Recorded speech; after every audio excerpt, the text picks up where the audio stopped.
बोला कि YouTube channel से आज हम आपसे मुखातिब हैं और अक्टूबर की आज 2 तारीख़ है और तकरीबन 22 तारीख को medical and dental college admission test हुई थी। आज उसको 10वां दिन है और अब 2 कोर्टों में, कराची की हाई कोर्ट और इस्लामाबाद की हाई कोर्ट में केस जो है वो दाखिल है और स्टूडेंट्स जो हैं प्रेस कॉन्फ्रेंसेस कर रहे हैं। आज़ाद कश्मीर के स्टूडेंट्स की भी जो है वो प्रेस कॉन्फ्रेंस हमने कल आपको दिखाई थी कि वो भी कह रहे हैं कि जो शहीद जुल्फ़िकार अली भुट्टो मेडिकल यूनिवर्सिटी ने जो टेस्ट गिलगित बल्तिस्तान और आज़ाद कश्मीर में और इस्लामाबाद में लिया था, उसमें की का जो है वो मसला चल रहा है और तकरीबन 30 के करीब उन्होंने कहा है कि ये सवाल जो है वो ठीक नहीं है।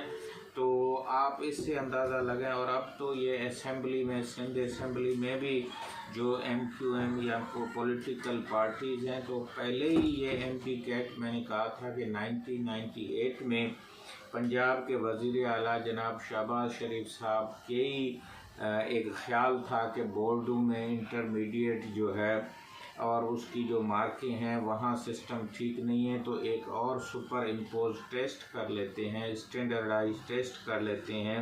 उसके लिए बहुत सारी कंपनियां भी बनी। मुझे याद है कि नेशनल टेस्टिंग सर्विस NTS ये टेस्ट लेना शुरू कर रही थी और इसी तरह से पाकिस्तान में इस टेस्ट को लाया गया और बोर्ड और मैट्रिक के इम्तिहान, इंटरमीडिएट के इम्तिहान की जो वेटेज थी उसको कम करके 50% रखी गई और ये 3.5 घंटे की टेस्ट जो है इसको भी 50% वेटेज दिया गया।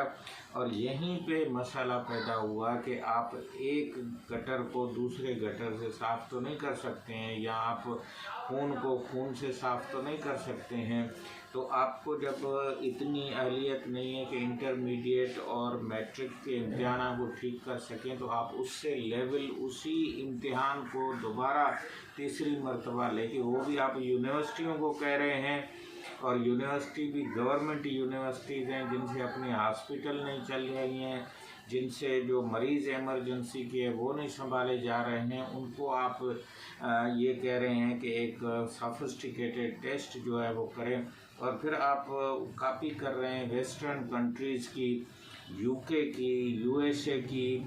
तो वहाँ तो जो इकानमी है और जो पर कैपिटा इनकम है वो हमसे तो 10 गुना ज़्यादा है। पाकिस्तान की आज मैं देख रहा था तो GNP जो है वो 1560 है। इसका मतलब है कि हर आदमी $1560 कमा रहा है। इसका मतलब है कि 365 दिन अगर आप इसको कन्वर्ट करें, ये तो $3 भी जो है वो पर डे नहीं हो सकता है।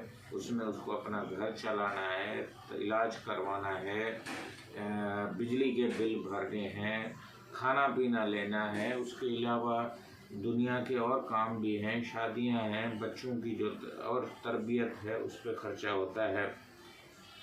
तो अब आते हैं कि ये जो स्ट्रक्चर है ये भी प्रॉब्लम कर रहा है। सिर्फ उसकी MP कैट किसी भी इम्तिहान की 3.5 घंटे, हमारे जो याद है कि मैट्रिक इंटर के यूनिवर्सिटी के जो भी पेपर हुए वो 3 घंटे से ज़्यादा नहीं थे। इसको आप इंटरमीडिएट के बच्चों को 3.5 घंटे का एक, हर मिनट में एक सवाल जो है उनको पढ़ना है, उसका जवाब देना है। तो ये तो बिल्कुल ही बेइंसाफ़ी है और ये इसको 100 सवाल पे इसको ख़त्म करना चाहिए। इंडिया में भी जो है वो बायोलॉजी को, जो नीट उनका जो इक्वल हमारा एग्ज़ाम है, उसके ऊपर भी इंडिया की सुप्रीम कोर्ट में केसेस हैं। बच्चों ने जो है वो पेपर भी जलाए हैं और फिर इंडियन हेल्थ सिस्टम जो है उसमें भी आप देख लें। आज मैं देख रहा था कि जो ड्रग्स बन रही हैं उसके ऊपर एक पूरा मैं एक वीडियो देख रहा था जिसमें ये पता चल रहा था कि इवन जो पैरासीटामोल है उसमें जो रॉ मटेरियल है वो भी पैरासीटामोल वाला जो है वो नहीं है। इस तरह बहुत सारे ब्लड प्रेशर की दवाइयाँ हैं। पाकिस्तान में भी यही हालत है स्पूरियस ड्रग्स की। हमारे लाहौर में जो है वो लोग कितने जो हैं वो दिल के मरीज़ों की जो दवा थी वो सब स्टैंडर्ड थी। फिर अभी कुछ पंजाब में और सियालकोट और इस तरफ जो है आँखों की कोई इंजेक्शन थी, वो लगाने से लोग जो हैं वो बीमार हो गए। कई अस्पतालों की जो है वो छतें गिर गई, डॉक्टर ज़ख्मी हो गए। और इस तरह से हम अगर हमारी यूनिवर्सिटियों की आप बसों की हालत देखें जिसमें ये बच्चे आ जा रहे हैं, तो आपको उससे भी अंदाज़ा लगेगा कि पाकिस्तान की हेल्थ सिस्टम क्या है। गेट पर खड़े हुए हैं, गिर रहे हैं, और हमारे जो है ये यूनिवर्सिटियों की जो है वो हालत है।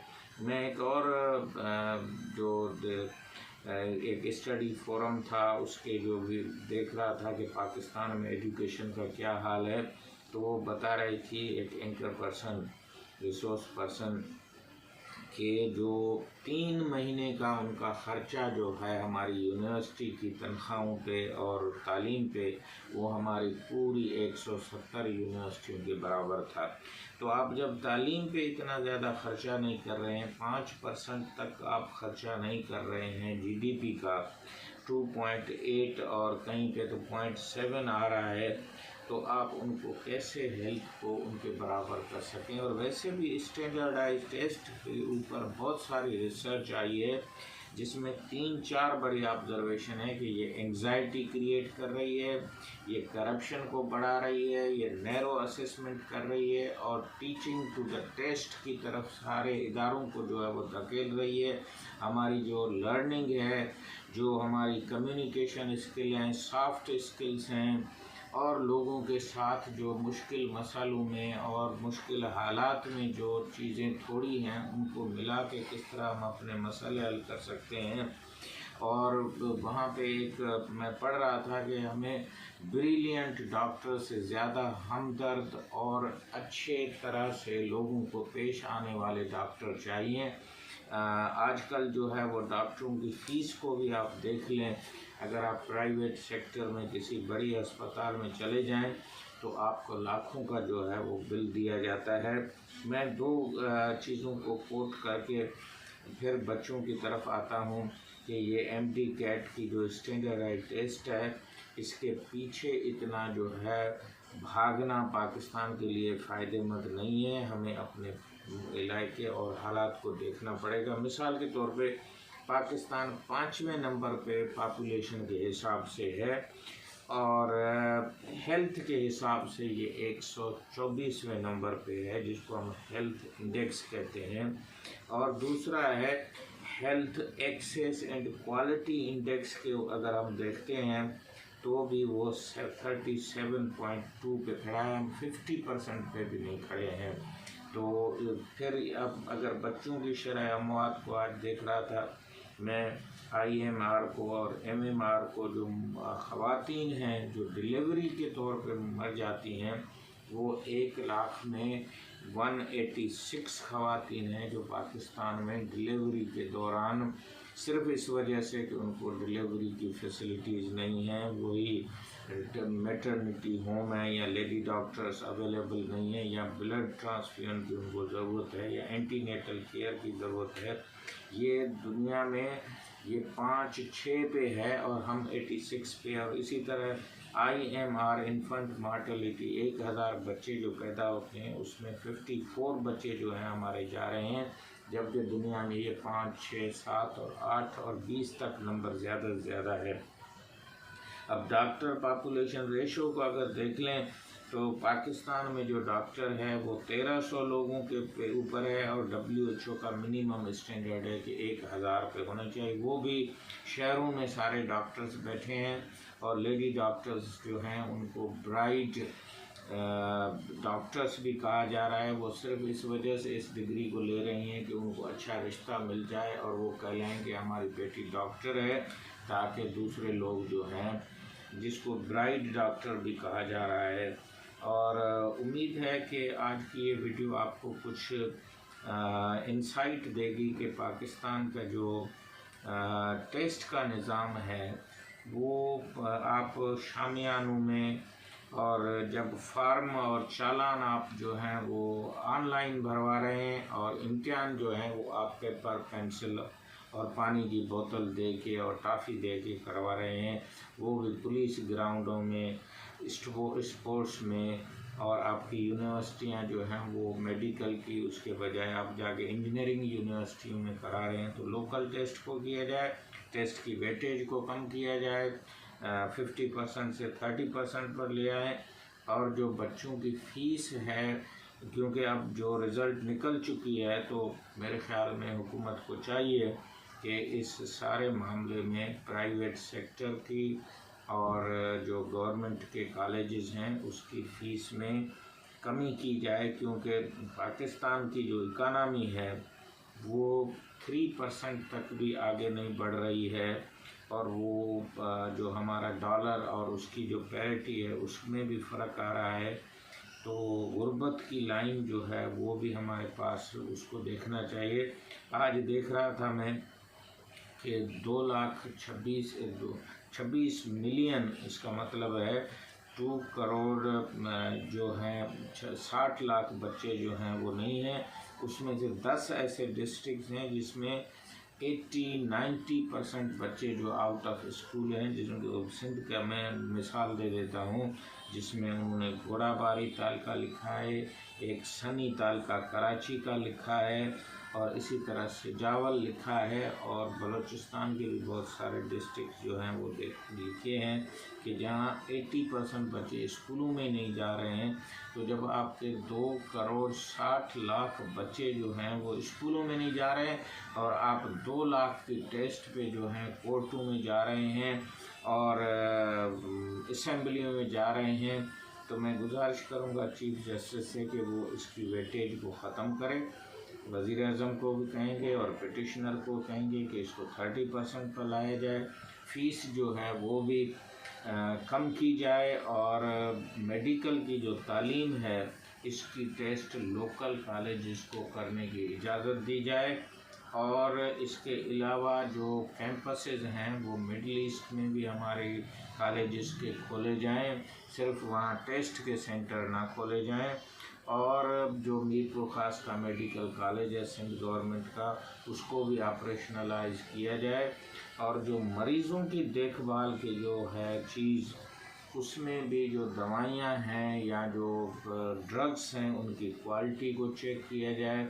और जो पब्लिक हेल्थ का एक अच्छी खबर आई थी कि ट्राकोमा या आँखों में जिसको कुकरे बोलते हैं, वो पाकिस्तान में कम हो रहा है, और WHO ने उसको पब्लिक हेल्थ इशू में कंट्रोल का कहा है, तो ये एक अच्छी चीज़ है। इसी तरह पाकिस्तान में जो है हमारे पास पोलियो के वर्कर जो हैं वो फौत हो रहे हैं, डॉक्टर्स फौत हो रहे हैं, कोविड में उनको फ्रंट लाइन कहा गया, और 300 से ज़्यादा जो लॉक्ड सीट्स हैं उनको अनलॉक किया जाए, सारे सूबों में जो है उनको भेजा जाए। लॉ एंड ऑर्डर की सिचुएशन सिर्फ बल्तिस्तान में और उसमें नहीं है, जब आउट ऑफ स्कूल बच्चे सिंध में भी हैं, बलूचिस्तान में भी हैं, सूबे सरहद में भी हैं, तो उनके लिए ये सीटें और ये शर्त जो है सिर्फ 2 सूबों के लिए नहीं होना चाहिए। और इसके अलावा जो हमारे मेडिकल कॉलेजेस हैं उनको भी चाहिए कि वो अपने मरीज़ों की देखभाल के सिलसिले में डॉक्टरों की जो तरबियत है उसको बेहतर करें, और वहाँ की जो इलाज और सप्लाई और डॉक्टरों की मौजूदगी है उसके लिए वो अपनी ट्रेनिंग को और बेहतर करें, ताकि हम एनवायरमेंटल कंडीशंस के हिसाब से, अभी हमारे पास डेंगू चल रहा है, हमारे पास मलेरिया चल रही है, चिकनगुनिया चल रहा है, ये तो सिर्फ मच्छर काटने की वजह से रोज़ाना अखबारों में खबरें आ रही हैं। तो उम्मीद है कि ये एंटी-कैट की जो टेस्ट है इसका हेल्थ से और हेल्थ केयर की इम्प्रूवमेंट से कोई वास्ता नहीं है, ये पैसे खर्च करने का एक ज़रिया और तालीम के निज़ाम को और कमज़ोर करने का ज़रिया। डॉक्टर हुसैन बख्श पोलाची यूट्यूब चैनल को आप लाइक करें, शेयर करें और अपने कमेंट से आगाह करें। और जो बच्चे एंटी-कैट में बैठे हैं और हज़ारों के तादाद में बताया जा रहा है कि उन्होंने 200 में से 190, 180 नंबर लिए हैं, बाकी बच्चे क्या करेंगे, वो मायूस ना हों और दूसरी फील्ड की तरफ भी जाएँ। डॉक्टर हुसैन खोला की यूट्यूब चैनल को सब्सक्राइब करें, लाइक करें, शेयर करें। खुदा हाफिज़।